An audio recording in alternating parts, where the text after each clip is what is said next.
Welcome to this episode again. My name is Marieke Dewitte. I'm a clinical psychologist, sexologist working at Maastricht University. I'm doing a lot of research on sexuality and I also teach on sexuality. And today we're going to talk about new technologies, social media, sex toys, and how it affects our sexual and relational life. And as always, we have two guests today, so maybe you can introduce yourself. Hi, I'm Berkant. I'm 22 years old and I'm studying legal psychology at the moment, and I'm really looking forward to the discussion we're about to have.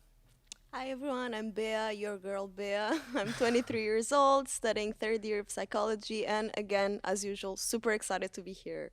Okay, well, thank you for being here. And we're going to talk about an interesting topic, new technologies. I mean, they're part of our life. They affect our daily life, the smartphones, the social media, everything there's now. And while we can be very critical about it, a lot of people are critical about it, but at the other side, I mean, they're part of our life. So we should also embrace it and look for possibilities and opportunities, how we can use these tools and these toys in a very positive way and how it can enrich our sex life. But let's start with the first thing. I mean, the smartphone. We all have a smartphone. We spend a lot of time on our smartphone. And you could say that, I mean, all the time you spend on your smartphone means that you're not spending the time with your partner. So how is it affecting our relational life? How is it affecting our sex life? Because sometimes what you see is that, especially with this Instagram profiles and the social media, people are like more concerned with making the perfect picture than just talking to their partner or experiencing things. So how do you experience this in your life, this use of the smartphone, and how it affects dating or relationships? It's a really interesting take because you don't think of it that way, because like most people lay next to their partner and use their phones, but then you're not in the moment. I personally don't see too much screen time as such a big problem as most people try to make it, because I know a lot of people who have like apps where they say like, oh my gosh, I was on my phone for 3 hours today, it's like devastating. But then I'm like, okay, it's still some kind of me time, depending what you do on your phone, obviously. And maybe you can even find a way to like interact or like integrate your partner in your smartphone use. For example, you can scroll together through Instagram and like laugh about memes or like have new insiders or stuff like that. So it's not necessarily damaging, but obviously you should only do it to a specific degree. So you could say, you integrate it in your relationship life, and we can talk about all these different apps there are also to enrich and enhance your relationship. But at the same time, it is what you say. I mean, you don't realize that you're sitting together. You often see people going for dinner and they're constantly watching their phone, or they're taking picture of their dinner. And it's like, just please sit together and talk to each other. That's really and I mean, it's a dinner date. So why are you there with your phone? There's a time and place, obviously. Yeah. I think if you go on dates, you shouldn't use it and be more in the moment.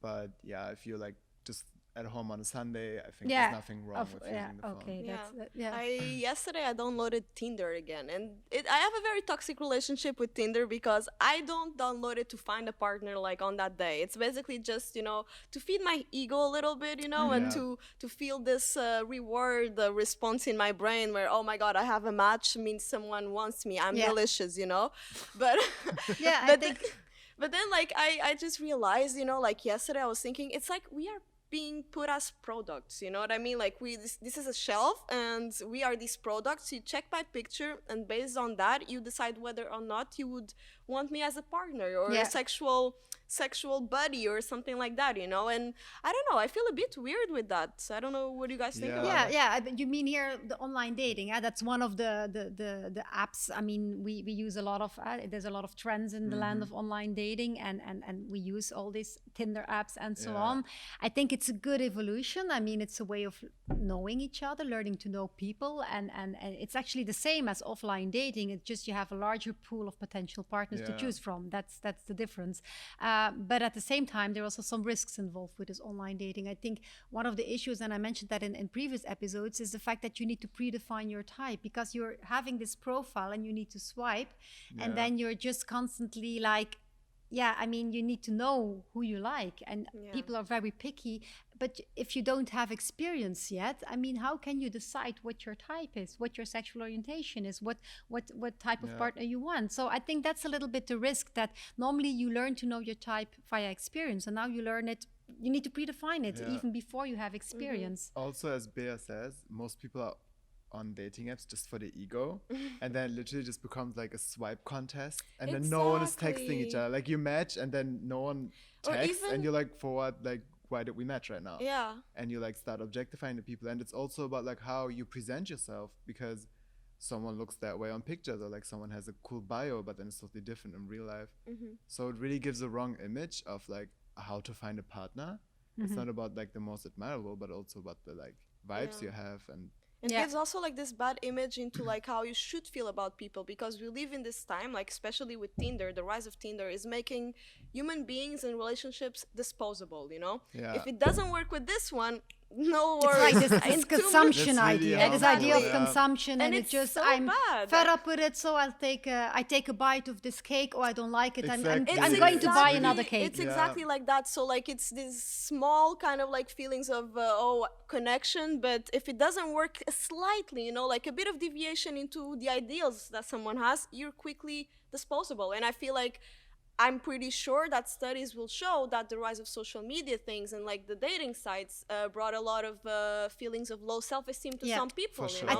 I think there are some issues in the fact that there can be abuse, sexual intimidation. We also see Yeah. via these apps, and it can damage your self-esteem, because we do know that there are these trends of shelving and ghosting, that people become shelving is like making you very enthusiastic for a date, and then the moment you want to date, you just yeah, drop vanish. Yeah, you just vanish. Or ghosting, you have a few nice dates, and then suddenly they start to ignore you out of the blue. No, ghosting for me is the most toxic and disrespectful behavior It that really is can be. And I disrespectful. wish like there was a basis to understanding what is happening. But my own assumption goes in line with what you said. Like when you go to a dating site, you kind of like have to have a type. But most importantly, you have to know what you want. Why would you go Yeah. to a dating website where already people know that you're there either for sex or for dating, not just to talk late night, you know, Yeah. like not just for that. Know what you want. Don't bring people into your life to then dispose them as if, you know, Yeah. they were just trash bags. That's what ghosting is about, you know. You don't know what you want. You're scared once you see something coming to you, and you run away. I Yeah. get where you're coming from. Like the ghosting part, I agree 100%. But regarding the knowing what you want, I mean, I know what I want. But I get if someone is just new to dating, like 18, 19, even like 25, I don't know, and they just don't know what they want from life yet. I also understand that. Yeah. If you're just there like to see, okay, how is it like to basically learn and make their own experiences. But yeah, you should definitely not play with Yeah. feelings. Like you should set the record straight. Yeah, but That's I think for like sure. what you said that then relates less to this ghosting thing, because Yeah. ghosting really emphasizes the how you put a certain belief into the other person. You are not aligned at all, yet you make it seem like you guys that's- are aligned, yeah, you know? You should But definitely maybe be people, upfront. it's what you say, don't know what you want, or maybe it's this idea of being disposable. I understand. I think that we need more research to really understand what is happening. What Yeah. are the motives again behind this shelving and ghosting? And I think what is most important now to focus on what are the effects on the victims. I think that's the issue, that online dating can be a very positive thing. I mean, I think it's just another tool to learn to meet Yeah. people. But at the same time, there are some risks involved, because it can clearly damage your Yeah. self-esteem. I think ghosting becomes a really, really big problem if the person who ghosts doesn't see the problem Yeah. with it. If Yeah. they don't Exactly. understand that it Yeah. is a person with feelings, Yeah. they are hurting right now. Because Yeah, and then when it becomes a Yeah. habit, when it's sort of a pattern, I mean, it Exactly. can maybe there's a hosting, but the fact is when you constantly do that, and then it becomes something, And what's problematic. interesting is that the person that ghosts, is ghosting not because of the other person, but because of themselves. Yet the person Yeah. that was ghosted feels that it's 100% due to I mean, themselves. Like, yeah, of what have course. I done wrong? Like, you know, all these scenarios. Why? Because there was no a formal explanation of what happened, you know? Yeah. Like, so Yeah. for you ghosters out there, please just contact Yeah. that girl Tell or that them, man. tell them. Tell them You're what you frustrated. feel. You don't want ghosting anymore. You feel the emotions you see in what my- the effects. No, but it is. I think it's important to consider, and I think what we're now talking about. Okay, online dating and the risks, and of course there are some issues involved, but it can also be a positive thing. I think that it's just a tool, like I said, to learn to know Yeah. somebody. And what we sometimes see is that people think that these dating apps are sex apps. You know, especially older people think about like, Yeah, oh, they that's just want to true. have sex. That's But true. we know from research that actually more than half of people using Tinder, for example, they really are looking for a partner, Whoa. or they want to Where have are a these partner. people? It can also be boredom, Yeah, to that's kill true. time, or curiosity. And there are some people also who are using Tinder just to chat, to have a conversation. But we do see that less than 20% of the people are using it solely for sex. Whoa. So Crazy. it seems that Tinder is like a dating app. And if you want to have like more this idea of committed, like you really want to have a serious relationship, you can also use like pay for you have these paid dating sites. Then you know people are more motivated because they're paid for it, so they really want to look for a relationship. So there are different. I mean, Tinder is just very easy, and you know, people can do it just for fun or curiosity, but there are some success stories. I mean, there are many success stories on people who met via Tinder and who have like a good relationship. So I think we just have to embrace it as just another platform to learn to meet new people. I think if we think about this dating, we really have to also think about, okay, how do you write your profile? How do you present yourself? Yeah, that's also really stressful. Like, what pictures do I put in? Have to What be do I cool, write? you know? Literally, because like a single word can change the whole perception. Exactly. Yes, a single emoji can change. But that's why it's really is. important if you put a profile is make it a little bit more surprising and exciting and not like the usual things. And I think it's also important to write a positive story, not to write like this is what I don't like, but focus on what you that's like true. and sort of giving a positive story, positive And maybe putting out there what you want. Like yesterday I was swiping and I saw many guys and girls saying like, only here for a serious relationship. If you're not into that, please don't even try to match with me, you know. Like some people really have their boundaries. They probably have experienced, you know, and so they know what they want and they put it out there, you know. Others don't put anything at all and you just discover and get traumatized throughout the journey. I think it's important. Pay attention to your profile is important. I think it's also important to sort of actively chat, proactively chat. I mean, what you often see is that you swipe and then you're like waiting for the other one to start.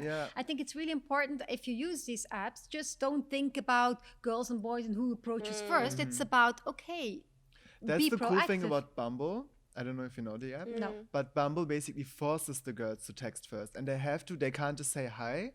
They have to like ask a question, like they have to generate conversation. It's really interesting. Yeah. That like they try to spice up the online dating experience. Yeah, it's interesting. Yeah, it's very interesting to see, those double standards. As you see, like on Tinder, like for the guy category, like they always text me first. But when I match with a girl, we can wait, like it's a game, you know, like the girls are like,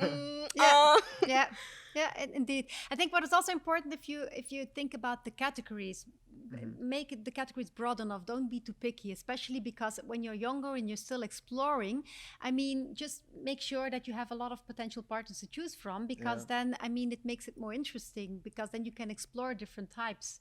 That's true. Yeah. It empowers you sexually too, I feel like. When you know that you have like this not collection of sexual like possibilities in life, you know, but like when you have the choice basically and you have a certain kind of success when it comes to finding a mate, it empowers you too, you know? It gives you a more active role, and that's especially important for women. It gives you agency over your sexuality, basically. I think that ego boost is also one important feature of these dating apps. But that can become harmful so quick, because you depend on this ego boost at one point. It's like, I know people who, like yesterday someone told me, I downloaded Tinder today because my self-esteem felt really low, and I'm like, but that's not where you should get your but I think that's also what happens with social media. I mean, you get an ego boost when you see the likes. It's like every time there's dopamine and endorphins released when you have this like, so you want to be liked. That's often the side effect of this social media and Tinder apps and all these different apps. Is just sort of, it does something with your self-esteem. But it's the aim with tools. Like, we should use tools and not let tools use us, you know. So if we have all these platforms, we can have this ego boost from time to time, but not feel like our ego can only be boosted with someone else's attention. And it's the same thing with like our genitalia, you know. We shouldn't let them control us. We, like, you know, we are the ones in control. Yeah, that's true. No, I think it's really important to reflect on this dating and these new developments, and to see the risks and to see also the positive effects and what we can gain from it. I think that is important. Also think about, I mean, we're thinking about Tinder, and then we were thinking in a very heterosexual way. There's also a lot of apps specifically for homosexual or bisexual. We have Grindr and all these. So I think it's really interesting to have all these different possibilities, and that people with different sexual orientations, and it really taps into the diversity of our sexuality. So in that sense, it can be a very good development. It gives you a platform to meet each other. And for some people, for example, people who are shy, who have Yeah. difficulties to approach people in real life, it can be good sort of to practice a little bit with these, That's true. because otherwise they're in a bar, they see somebody, they don't know how to approach the other one. So this can be sort of a safe way to explore.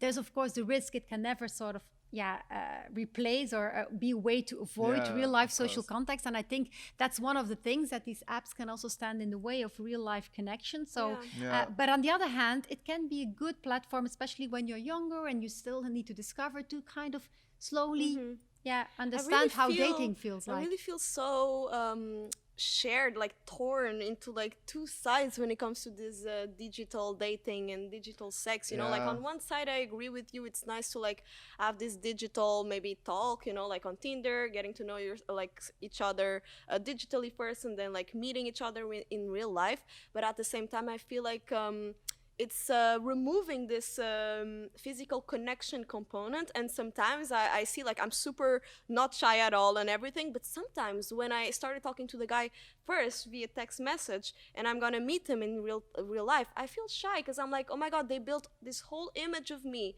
that is not related to like how, okay, it is for sure related to who I am, but at the same time it's an image that is based on what they thought and what they saw. There's and a what lot I of said. interpretation and Exactly. mind reading and Exactly. So it's kind of like stressful sometimes. You feel like you're playing a role in the end when it comes to like being in a digital but on the life. other hand, is it so different than if you compare it with real life offline dating? I mean, it's also in the beginning you present yourself in a way. I mean, it's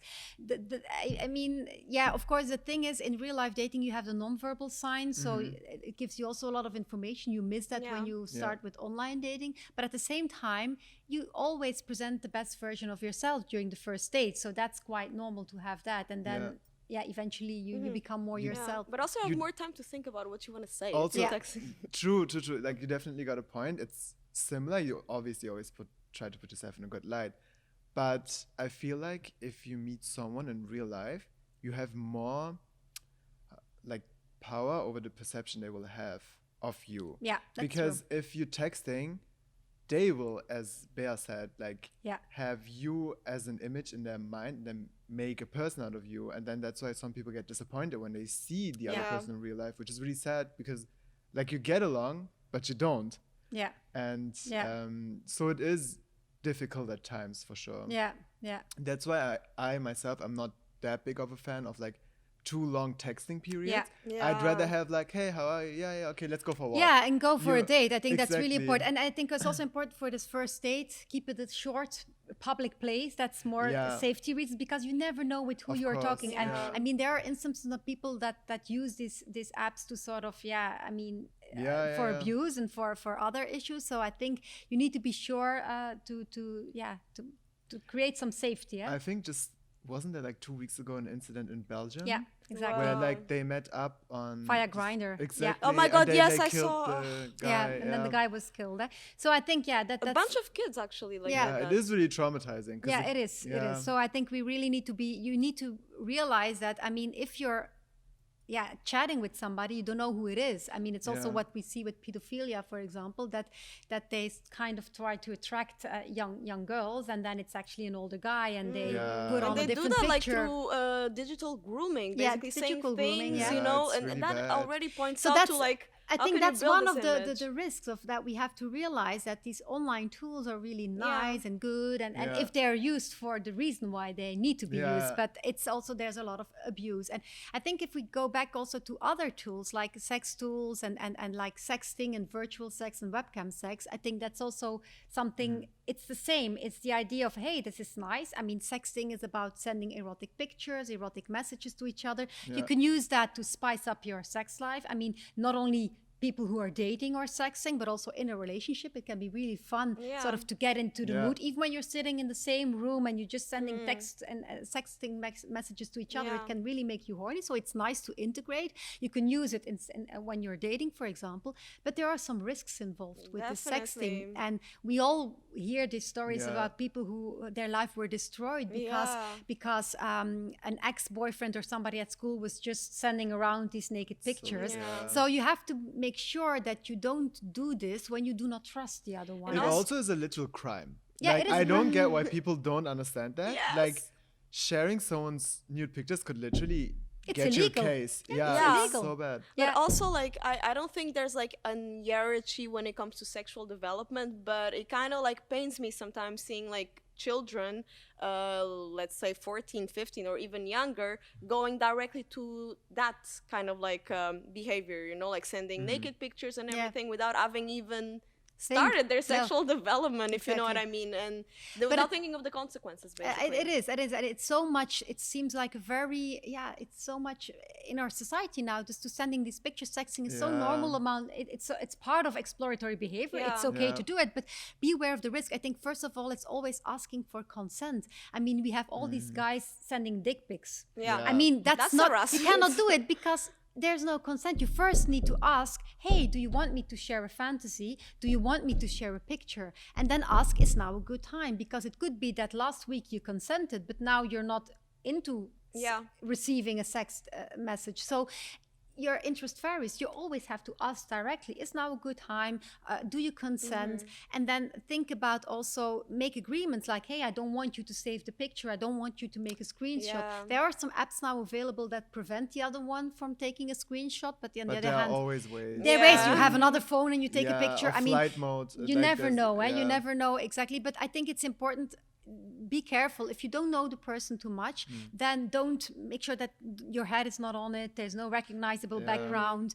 Just Yeah, create but some safety especially in features. doing this so young, when you haven't yet like installed like your boundaries and you don't even know like what you really like, and yeah, things like that. I see sometimes this trend of like how can I say this into words? It's not bullying, but you see a lot like these guys 15, 14 telling the girls, oh, you have to send this, otherwise you're not cool, or like Yeah. you know, if you Yeah. don't do this, you're stupid. Yeah, You know, exactly. and it's almost like harassment, Yeah. I would say. And then the girls do it, but they didn't do it out of desire, out Exactly. of connection. Yeah, They did it. yeah. to There's like fit an in. obligation. Yeah, Yeah. That's exactly. why some people send nude right away, and then Yeah, exactly. you feel like obligated to like Yeah, have to send and one. that shows Yeah. the importance of like masturbation, sexual development. Yeah. Know yourself, know True, your true, true, boundaries. true. Yeah, to and avoid boundaries mean- is really important. I think you can never send a sex message if you don't feel confident. Never Yeah, of feel the course. pressure to do it. It's just not okay. If you, I mean, it's the same issue with having sex for the first time. We also see that sometimes girls cross their boundaries and they regret afterwards because they feel like forced into it. It's the Yeah. same with the sexting. They feel like I have this relationship.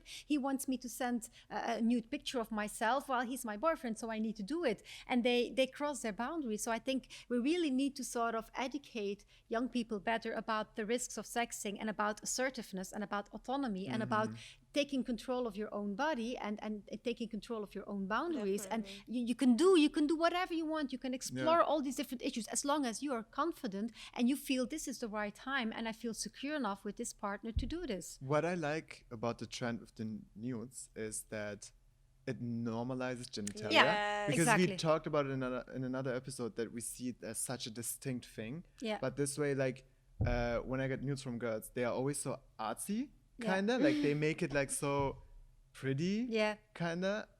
Really, that's It's so like interesting a to whole know. photo shoot, you know? Yeah. Like when my friends are talking about like dick pics they get, they're always like, oh, they send pictures like this and this and it Yeah. looks so unpleasing. And then I see the girls ones and it's like, you know, like Aesthetics become really important. silhouette, Yeah. exactly. And it's And like- nice. It puts it into art. So that part of it is definitely nice. And Yeah. I'm just asking for a friend. What do guys actually prefer then? You know, like the aesthetically pleasing or the rawness of the picture? I'm just asking for a friend, Asking by the for a way. I friend, think obviously. Noah. I mean I don't know, but I feel like most guys wouldn't like a pic where a girl like spreads her legs and then just like literally Okay. takes a picture of her coochie. But I can imagine that there are individual differences. When it Of comes to course. sexual Definitely. preferences, we can never say, That's true.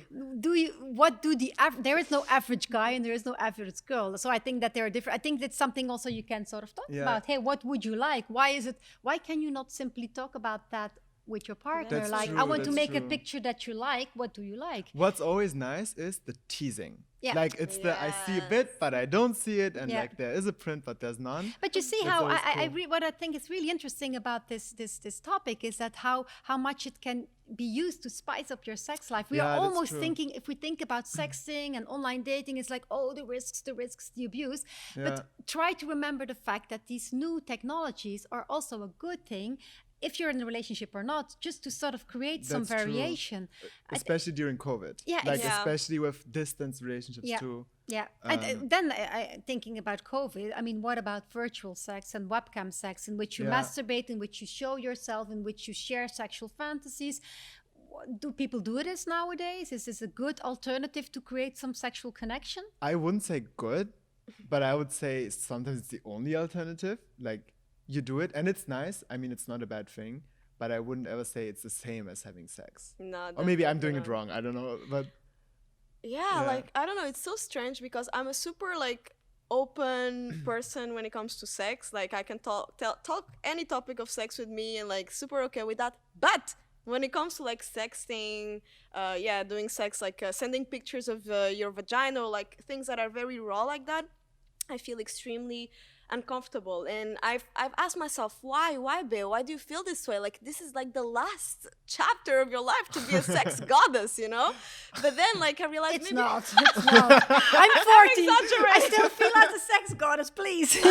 but you know, like I was kind of thinking like I have this fear that they zoom in and see something that, you know, will make them think a certain way about myself. True. Yet I'm super comfortable with my body. So I think I'm scared that, you know, their way of thinking, which is different than mine, will Yeah. perceive things that I didn't perceive, that I thought was Yeah. normal, but their brain think it's abnormal. But that's also maybe because that's what they see in the media. They see these perfect porno cuts, as we call Yeah. it. I that's mean, problematic. we see that.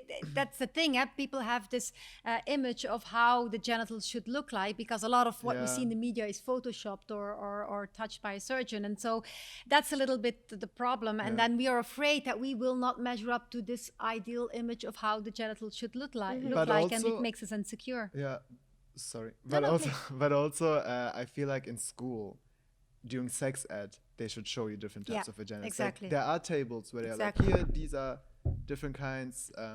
And I think Yeah. that's really important. So It's like, really important. it's a drawing, basically. the Yeah, Exactly. yeah, exactly. And I Yeah. think it's so important, this diversity in how your genitals look like. Diversity in general is just the most important theme during sex education. Yeah. Just realize that people have individual differences in their sexual preferences, what they want, how, their sexual orientation, culture, all these different parts. We need to address that more inside of this purely biological idea and all the risks and STIs and pregnancies and Yeah. so on. Sex is much more than Yeah. that. It's about pleasure. Never forget that. Sex is such a big topic that I know we'll have another episode on this, but like I think it's very linked to sexual myths as well. You know, Yeah. these ideas that are so forged in us, like the labia being this way and not like, you know, the external labia being too long means that she had too much sex when that has nothing to do with There's that. so many stories about sex, and I think that's a big issue that we really need to start to normalize a little bit and just talk about sex. And I think, and also with all these new developments, and it's so typical that also in sex education it's a lot about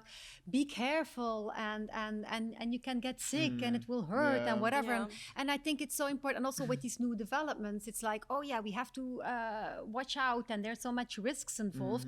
But never forget, okay, it's there. These Yeah. tools are Yeah. here. So why don't we just use them and then see how we can use it in our sex life, in dating and so on.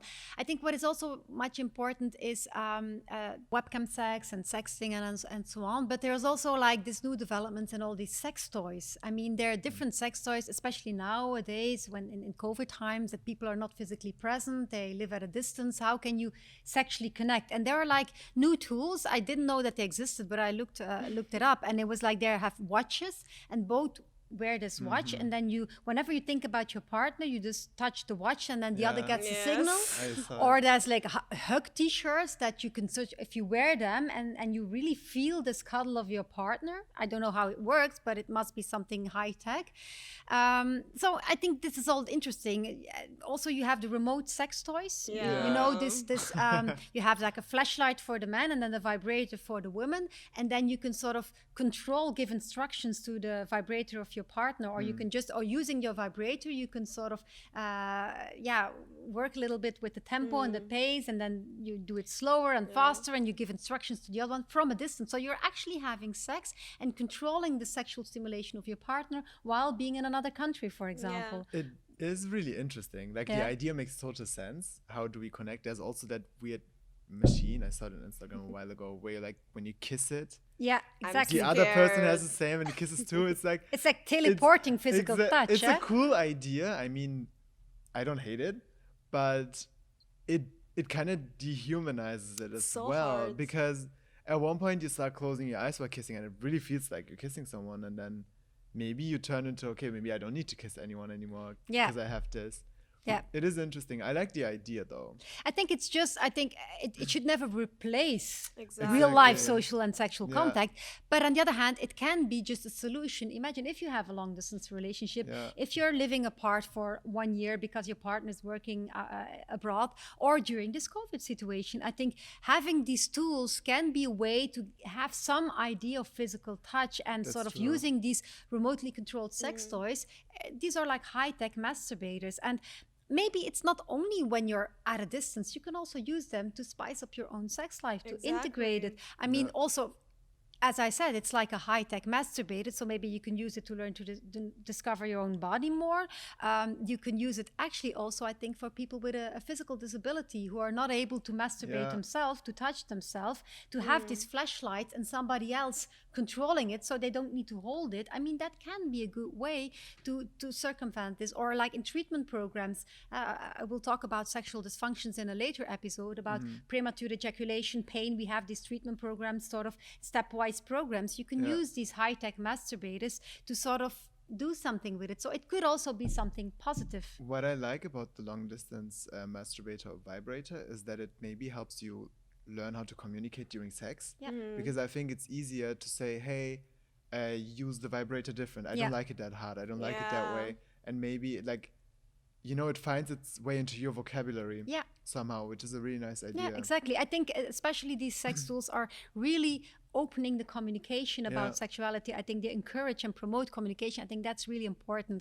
And I think you can integrate it in different situations. And if we go even a step further, what about sex dolls and Yeah. sex Yeah, robots, that- and even with artificial intelligence?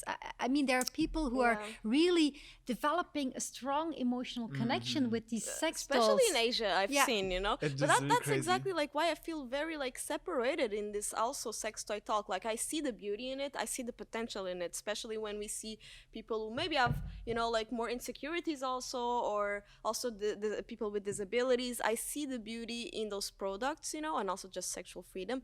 But at the same time, I don't know, it makes me a bit The dolls thing uncomfortable. is Yeah, like, the doll it's thing. a bit creepy, because where do we draw the line? Like Yeah. there are toys which like feel like real Yeah, skin, yeah. and then you have like woman-shaped bodies without arms and legs, and then The it's ones like, in Asia, like the boobs and everything, the hair is from like real Yeah, women as it's- well. exactly. it's The cre- inside of like- the They're vagina really is warm, high-tech, huh? I where, mean, where do exactly. you stop? Like at what point is it Yeah. dangerous? But it depends on, I mean, you can use it like people who are shy, socially anxious, older people without a partner who do not want to have a new But partner is But it again. being don't you shy, or think- is it a pathology actually? Also, Like but- not seeing, you know, like seeing this doll Yeah. and really believing that this is a person. You know, some of them really But see also, that. if you're shy and only get used to the doll, Yeah. isn't it even more harming to Yeah. you then? Yeah, Do you know? yeah, But I because you- think at that one there's point a you could think- discussion. I yeah. think that's really the discussion that is going on now. Can it really replace real human Yeah. contact? I mean, then you keep avoiding it. I mean, then you give sort of people who are socially anxious, you don't solve the problem. You just give them a tool. Exactly. But on the other hand, I mean, again, you can use it in treatment programs, people with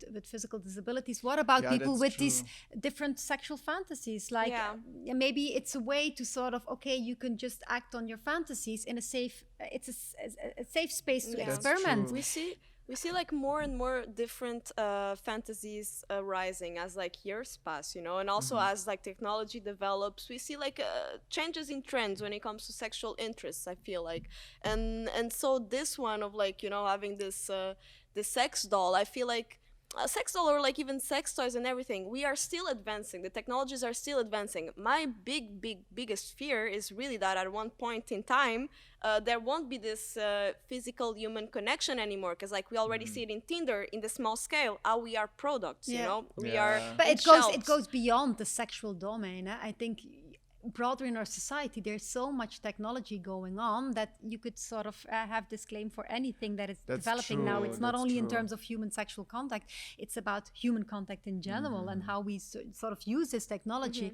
But again, I think we are in this really nuancing everything in the sense, yes, there are the risks, and maybe this is going too far. But the other hand, I mean, we can use it. I mean, there are also really interesting apps nowadays Yeah. available when you're in a relationship. What we know is that people often find it very difficult to openly communicate with their partner about sex because they are ashamed, they didn't learn to talk about sex, or they're afraid to hurt the other one.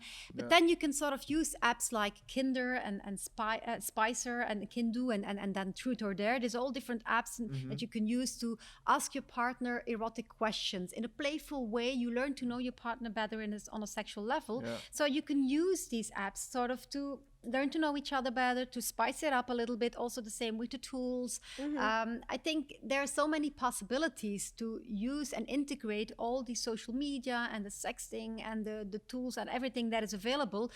I would just say try it out and see whether it works for you or not. There are no norms. It doesn't meet, because there's also the risk like, oh my God, I'm not using these tools, so we are like, I need to catch up. I'm like, that's true. so it should not be that. I mean, we cannot create new norms, but I think it's just something, it's there. It's another tool in our toolbox, and just try it out and see whether it works for you or not, whether it works in your relationship. I think it's a good thing. It's a good development. But at the other side, I mean, what we started off in the beginning is like the idea that this smartphone and all this new technology is taking a lot of time and space in our relationship. And what we see is that millennials are now, there are some studies showing that they have less sex, and that one of the reasons could be that we all take our smartphone to bed and we are scrolling, and then we slowly fall asleep. So we are scrolling instead of cuddling and having sex with a partner. We're having dinner with a partner. We're constantly on our iPhone, or like, oh, I'm texting with my friend, or we're taking a picture, and it's so normal, and it's sort of, again, can't stand the way of real life connection. So maybe trying a digital detox once in a while, or making this agreement, like when you're together with your partner, don't just always use this smartphone.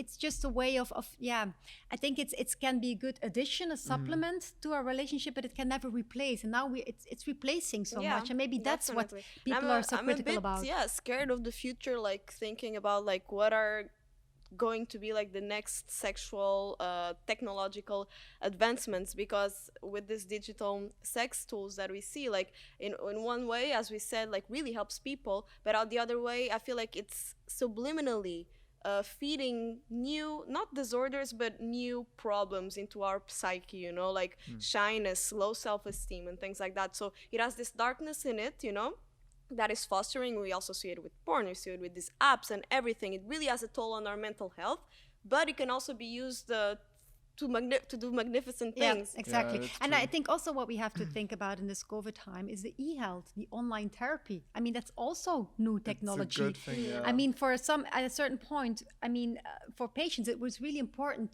to have these consults, and that we have this video chat, and I think that's really important.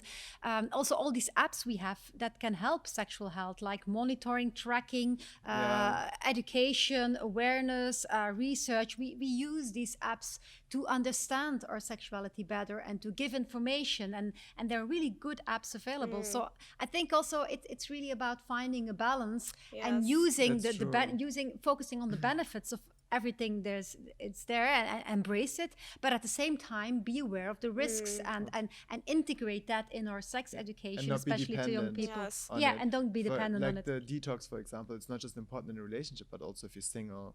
Like make sure to like go off Tinder for a while also, and like try to do real dating, or put your phone down for 2 days. Boost like, your ego in a way just related to yourself and not others. Like standing you know? in front of the mirror, making yourself like compliments every day, stuff like that. But I'd like to go back to like what you just said about this sex education, but online. It's very important that also we pay attention to like the sources, you know, like if it's apps, you know, that probably sexologists were there, sex educators were there, people with experience and who know what they're saying.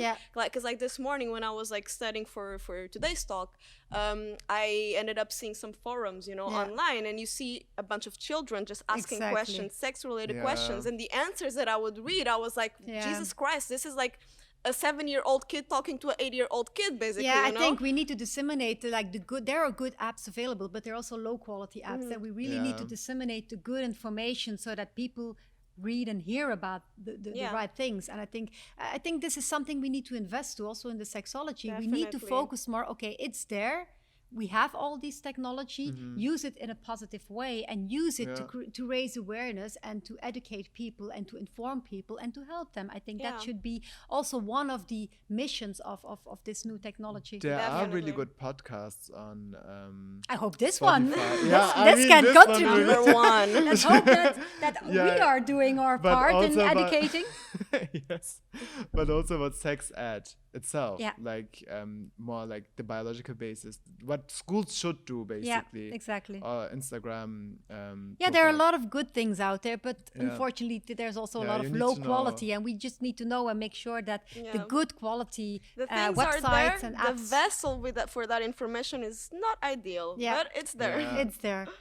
But let's call it off for today. I think we had a really nice conversation about all the possibilities of these new developments. And stay tuned, because next time we're going to talk about hypersexuality and pornography. And it's somehow related. It's also new development in our society. Yeah. So let's see what we can talk about that.